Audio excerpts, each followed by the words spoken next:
เอามองสุกด้วยนี่นี่เอาแม่มาสุกนะเฮลโลเซฮายสบายดีพี่น้อง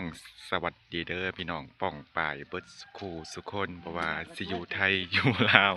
อยู่ต่างประเทศก็สบายดีพี่น้องมาพอกันดีแล้วกับบ่าววงกำลังสิยังไปเอารถพี่น้องรถอยู่รถอยู่เฮือนสางปุ้นปุ้นปุ้นปุ้นปุ้นปุ้นปุ้นปุ้นปุ้นปุ้นแต่การสิได้กลับบ้านบ่าววงแล้วเป็นมือสุดท้ายแล้วที่จะอยู่บ้านนาหอยปังเอาโดยเอื้อย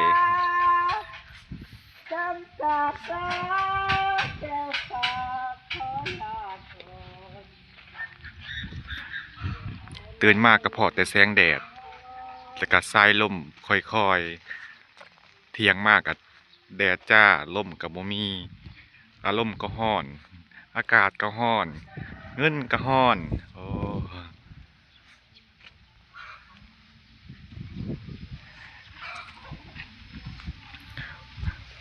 บฮูว่าสิฮอดถาบางทองจักโมงขาขี่ไวก็ฮอดไวพี่น้องขาขี่ซ่าก็ฮอดซ่า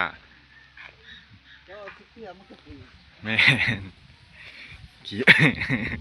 ขี่ไวก็ฮอดไวเด้ขี่ซ่าก็ฮอดซ่าเกือบได้จูงรถเมื่อวานนี้เกือบจะแม่นได้จูงรถได้ต้นไฟนี่นะไม้ไฟป่านี่นั่นหมายกระสะบ่เนาะ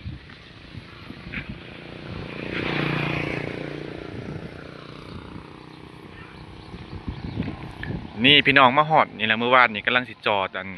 ไขประตูดับพอดีน้ำมันกระเหี่ยสาเลยอยู่นี่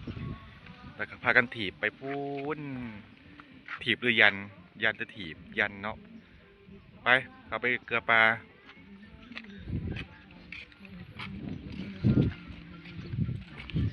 ทีมสร้างกับกำลังเขาเวียกเขางานตามปกติพี่น้องเพราะอามาลาเพิ่นเลงให้แล้วไวบ่ได้เบิ่งสร้าง2 มื้อแหละพาเจ้าร่อนบ่ได้ร้อนที่ว่าอ่ะ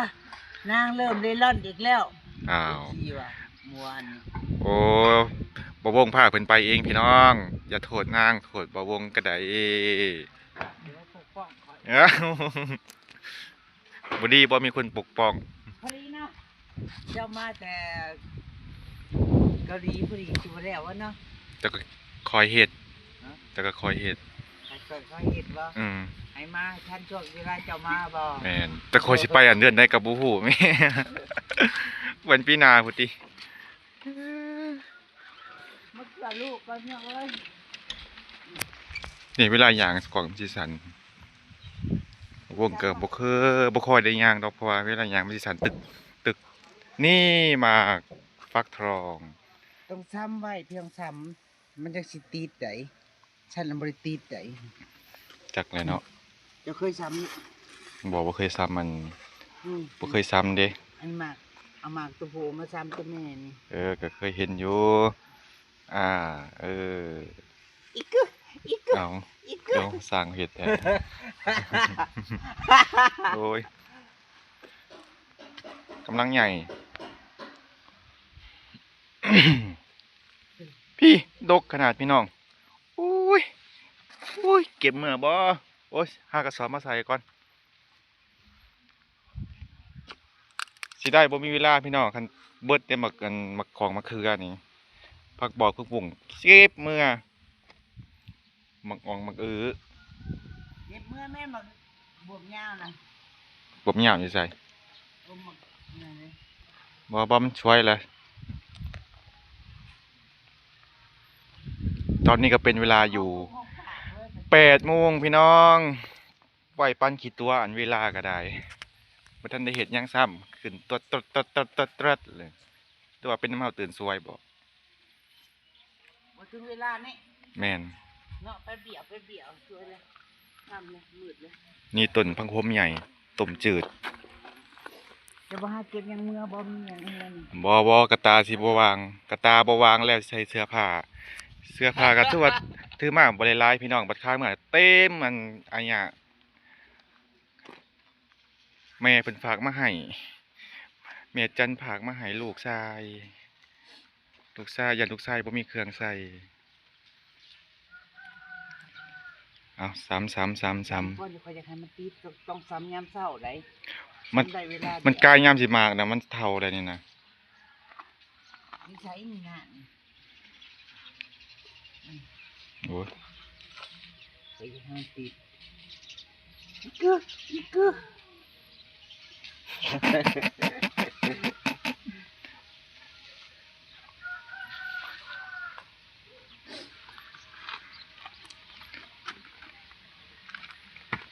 เดี๋ยวเกลือปากกันนะเอ้ยมือนึงสิเกลือ3 เวลา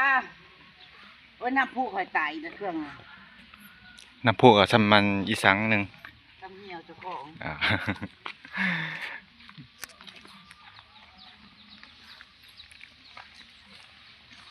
ไล่สดเมื่อคืนนี่กับบ่ได้มาแบบนั้นไม้พี่น้องล่องงานกดไล่ซื่อๆบ่คิดว่าสิได้กันเลย ไล่ไปเลย ก็เลยได้ค่าน้ำมันที่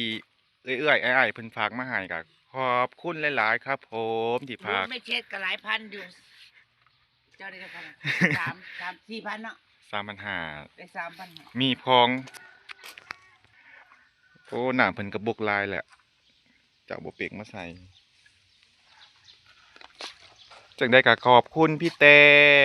พี่ปุ๊ก แล้วก็พี่วุฒิครับที่ฝาก เงินค่าน้ำมันรถส่งบ่าวงกลับบ้าน แจกคารามันเป็นพันคุณบอกเอามาให้คอยไว้น้ บ่ ำใช่น้ำ บ่ โอ้ย เจ้าจะไปเบิดไปเปย์ผู้ชายไปเปย์อันผู้บ่าวหมอลำนะ ลมสุก โอ้ความสุขเป็นว่าพี่น้อง หมาเขาค่ะ ก็ขอให้พี่ทั้งสามมีสุขภาพแข็งแรงครับผมร่ำรวยเงินทอง อย่าเจ็บ อย่าจน อย่าไข้อย่าป่วย สุขภาพแข็งแรง แข็งแรงได้แล้วบ่ไปเอารถได้บ่นี่สวยแล้ว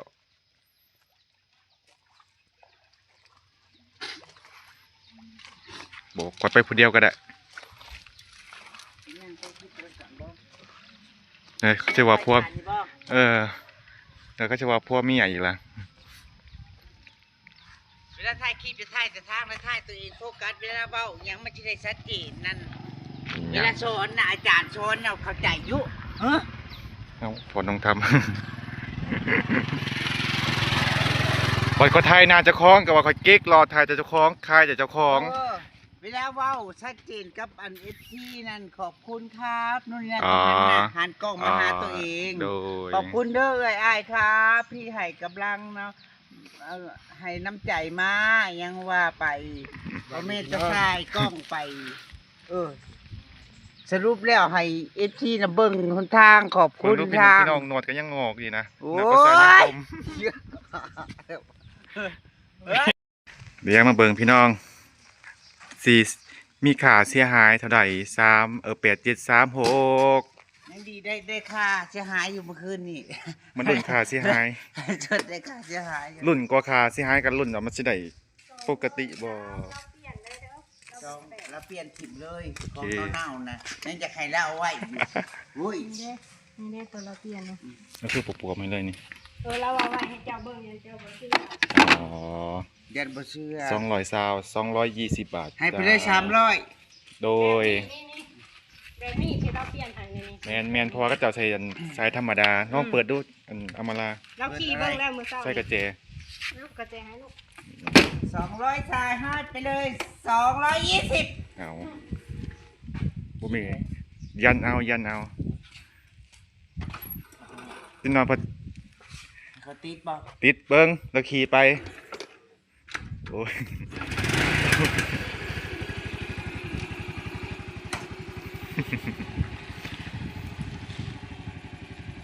ขี่ไป ไปยันบ่บ้านบ้านขับคลองเลยประมาณนั้นเออนั่น เราสิกินเจ้านั่นระวังทางหลังเราสิกินเจ้านั่นเรามากินเด็กหน่อยผู้ชายเด้นี่เรามากิน เงินในบ้าน ฮะ เงินในบ้านไปเรียนกับเขาตลอด อ๋อ ไปเรียนนะครับเรียนบักคำบอกนาตัง ไปผู้ชมมึง เราจังใดเอิ้นเอื้อยเลยเอิ้นลุงหรือเอิ้นป้านี่ ป้า อ๋อป้า ดีเจ้าเอ้ยดีสิต้อย จะตีเด็กน้อยเลยพี่น้อง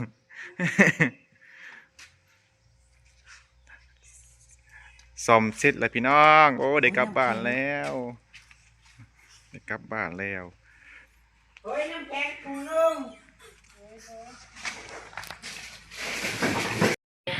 สรุปก็คือได้เปลี่ยนสายอันนี้ใหม่พี่น้องสายปั๊มน้ำมันนี่มันสิใส่ไปหัวสีดพอตัวเก่าเพิ่นแตกเด้เพิ่นแตกอยู่หลุมพี่นี่อยู่ที่ยังพี่น้องนี่ห้อยน้ำมันไหลออกเป็นแมนเบิดนี่น้ำมันก็เปิดไหลเติบอยู่เด้แต่ว่าเพิ่นเปลี่ยนสายปั๊มใหม่เปิดค่าเสียหายก็300 บาทจ้าถือว่า จะมา300บ่ เอา แมน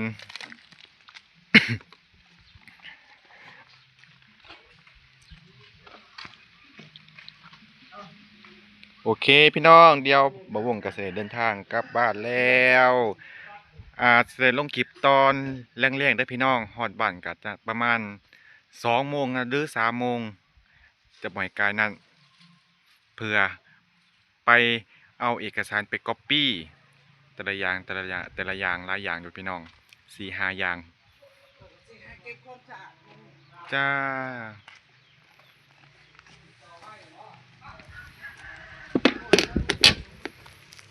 พี่น้องสุดท้ายนี้บ่วงก็ขอขอบใจเอื้อยๆอ้ายๆทางฝั่งไทยที่ให้ค่าน้ำมันบ่วงก็ได้หลายพันเติบอยู่ก็ขอให้เอื้อยๆอ้ายๆฝั่งไทยมีสุขภาพแข็งแรงร่ำรวยเงินทองเฮงๆปังๆครับเดี๋ยวพอกันใหม่พี่น้องคลิปหน้าเดี๋ยวพอกันอยู่บ้านสำบายดี